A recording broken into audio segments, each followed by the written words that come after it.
पनवेल खान्देश्वर दरम्यान तरुणीला लोकलमधून ढकलून दिल्याची घटना ताजी असतानाच नवी मुंबईतील हार्बर रेल्वे मार्गावरील सुरक्षेचा आणि आपत्कालीन व्यवस्थेचा बोजवारा पुन्हा एकदा उडाल्याचं चित्र समोर आलंय।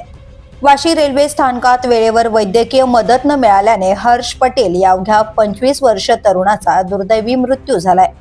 रुग्णवाहिका असूनही चालक जागेवर नसल्यामुळे तरुणाला प्राण गमवावे लागल्याचा गंभीर आरोप कुटुंबियांनी केला आहे।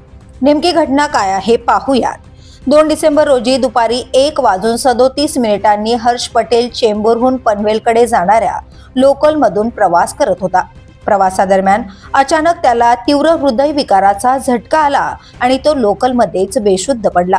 घाबरलेल्या सहप्रवाशांनी तात्काळ रेल्वे पोलिसांना माहिती दिली। लोकल दुपारी 1:57 वाशी स्थानकात पोहोचले।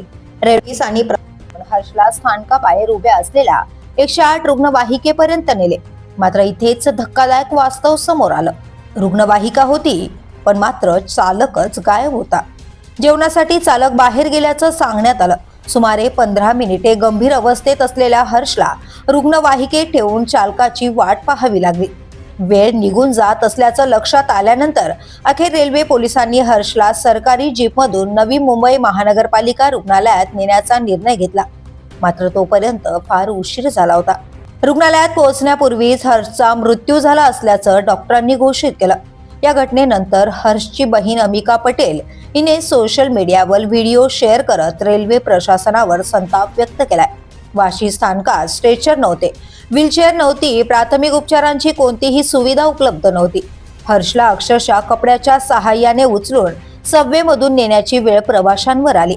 इतकंच नाही तर रुग्णवाहिका चालकाचा कोणताही बॅकअप प्रशासनाकडे नसल्याचा आरोपही करण्यात आलाय। GRP चौकीत तक्रार घेण्यास टाळाटाळ करण्यात आली आणि कुटुंबियांना थेट CSMT येथील DRM कार्यालयात जाण्याचा सल्ला देण्यात आला। दररोज लाखो प्रवासी प्रवास करणाऱ्या हार्बर रेल्वे मार्गावर आपत्कालीन परिस्थितीत अशी संवेदनशील आणि निष्काळजी व्यवस्था कशी काय? एका तरुणाचा मृत्यू झाल्यानंतर तरी रेल्वे प्रशासन जबाबदारी घेणार का, हा प्रश्न आता उपस्थित होतोय।